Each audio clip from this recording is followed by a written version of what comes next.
May mga kaming nag-upgrade tayo ng points natin. So yung ano natin ngayon ay FTech, powered by FTech. So centralized FTech. So kagandahan sa kanya, pwede kang ikaw yung mag-build.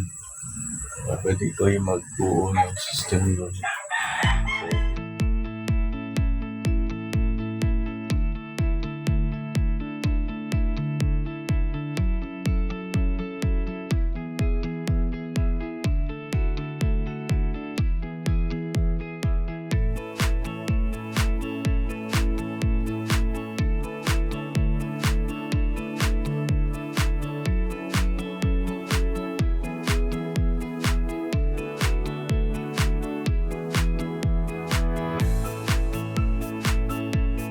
Okay mga kamay, ito na yung ating mga item, no. So meron tayo ditong box yan, yung nabili natin. So yung design siguro kayo na lang pumili kung ano yung mapiling design dun sa bibilan nyo, no. So pwede kayo mag DIY mas malaki yan. So pang piso wifi kasi itong binili ko, yun lang yung ating budget, no. So kaya ko naman gumawa niyan, so yung time, may consumable kasi sa time yan.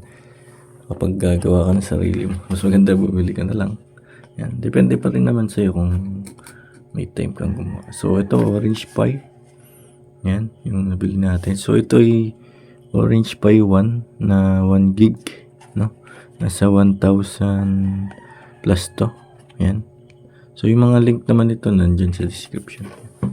Kiklik mo na lang kung saan ko nabili. So ito yung mga main component niyan. Yung box, Orange Pi, tsaka itong 32 gig na flash SD card. So ito binili ko dun sa PC Work X, no. So dun kasi legit yung mga nila SD card. So hindi kayo mapipick. So ilalagay ko lang dyan sa description kung saan ko nabili yung bawat item na to, no. So para na kayo nagtatanong saan mabibili. Yan. So ito, power supply 12 volts 150 watts yung ginamit ko. Yan. So pwede rin kayo gumamit ng 100 watts yan kung medyo tight yung budget. So yun lang yung gusto nating i-ano sa inyo. Then relay, no. So ito yung nabili ko. Yan. So kung gusto nyo gumamit ng ibang relay, kabisado yun naman, ay pwede naman. So ito yung ating USB DC back converter. So step down. Yan. Ito, mumunahin lang yung binili ko. Yan. Yan. So may mga iba-ibang klase naman yan. So namali kasi ako ng bili dito. Hindi nga pala ito pwede dun sa Orange Pi. Kasi walang USB. Kasi USB yung power niya. Pero pwede nyo modify kung gusto nyo. Ang ganda kasi ito, nakikita mo yung voltage niya, na-adjust siya. So yan, pero yung hindi na kayo bumili yan. So LED frame, yan, pangpailaw ng coin slot natin. So tsaka L-shape na para sa Orange Pi, yun. So yun lang naman, tas LAN cable, yan. Gamit kayo ng siguro Cat 6, yan, pataas. Yan. So ito yung nabili ko, flat cable siya, no? So yung coin slot kasi wala na dito kasi mayroon akong coin slot. Ang dami naman nating coin slot nandun pa sa ating Pisonet. So kaya wala kayong makikitang coin slot. So kung gusto niyo mag-build, bili na rin kayong bagong coin slot, no? So ako hindi na ako bumili kasi mayroon na akong coin slot. Ang dami, 6. So mawawala na yung lahat ng coin slot na yun. See? So pwede na natin ibenta yun, no? So ito yung setup natin. So ito pala yung gamit ko mga kamay na SD card reader, no? So U-green siya. Yan. Hindi lang makita. Yan. Kung gusto nyo din bumili, lalagay ko na din sa description para kompleto na. I-build na lang kayo. Yan. So maganda kasi to yung U-green. Hindi siya nagkukurap, no? Pag kasi mumurahin lang ay madalas nagkukurap or hindi niya mabasa. Yan, yung kaganda. Maganda naman yung U-green. Okay? Yung mga kamay, ito yung ating orange pie, no? Saksak natin yung SD card, no? So, yan. Hindi pa napubuksan. Nakasealed pa siya.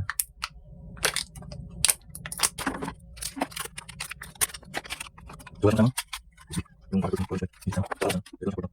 Pwede sa power. Kaya, pwede mo. Yung orange pie 1. Sa orange pie PC. So, ito yung ating SD card, no? Na flash. Ayan, hindi na makita. So, salpak natin. So, pag salpak, press lang natin. Yes. Ito yung ating orange pie 1. No? So, set up ko na lang to sa box. Then, testing natin kung gagana. No? Hey! Okay na ito. Sa susunod na video na lang siguro yung wiring, no? Sa ating video. Okay? So, set up ko muna at papakita ko sa inyo kung paano siya gumagana. So, ito yung natin. Ginawa natin. Ito. So, hindi pa ganun tapos pero magpapunction na yun. May mga gagawin pa kasi. Ito yung kanyang dashboard. Yan. So, para lang siyang PC Wi-Fi. Yan. So, PC5, PC6, PC4. So, kapag maghuhulog ka, pindutin mo lang itong insert coin. Parang PC Wi-Fi siya. Then, pwede kang gumawa ng account. Ito, create account. So, login ka. Yan. So, sa rate, makikita mo na din dito. So, pwede nyo siyang i-customize. So, sa akin, piso 4 minutes. So, 15 pesos yung isang oras. So, pag pindot mo nito, yan. Kapag ganito na, done na yun nakalagay, pwede ka na mag-hulog. Kung magkano yung hulog. Pero, yan, yung piso. Real time siya, yan. Ika-count agad siya. So, doon, ganun yan. So, pagka sabay yung customer, diba, nagpindot ka rito. So, pag pinindot ko dito, hindi siya pwede. Hindi pwede magsabay. So, kailangan matapos muna yung isang customer na naghuhulog or player ay saka ka lang makakapag. So, yun. Ganun siya nag-work. Pag done mo, home screen agad. Then, yan. Saka mo lang siya ma-access or mapipindot yung insert coin pagka na wala nang naghuhulog na. O, ganun lang siya. Then, dito, ganun din. So, maghulog tayo. So, kalapit lang naman ito yan. Ayan. So, count naman agad siya. So, wala siyang Ayan.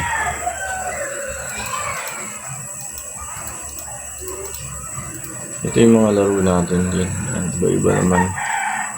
So, meron tayo 6 na PC. Yan. So, yun yung natin ginawang F-Tech, no? Centralized. So, yun yung loob niya. Yan. Sita siya, So, ang gandahan sa kanya, pag naubos na yung time, ayan, mag-shutdown siya. 5 minutes. Ayan. I-shutdown yan. Ang kanya. Pag wala nang gumagamit. So, ganyan nag-work yung centralized. So, ganito yung style niya. 3 dito, tapos 3 dito. Ayan. Depende sa location nyo. Maganda yung inyong pwesto ay lagay nyo sa mas magandang pwesto niya. Sa akin, nililipat ko pa kasi ito. Hindi pa nakapix yan. Ngayon, nagagalaw po. So, yun yung kanyang features, no? So, kagandahan dyan, yan, mamamatay na. Gusto yan mamamatay, no? So, wala na tayong mga coin slot. So dito, nandito natin yung coin slot natin. Yan, dito coin slot, dalawa. Yun, isa. Coin slot. So ngayon, isa na lang. Yan. So kagandahan sa kanya, meron siyang points. Mga points din. Makikita niya din yung points. Pagka magre-redeem. No? Pero bawat hulog nila may points. 0.01. Yan, yung mga points, no? So, yan yung ating FTech. Yan, shoutout sa developer, no? So, napakaganda. Maganda dito na monitor mo yung sales, no? Pakita ko sa inyo mamaya kung paano nyo na monitor yung sales, no?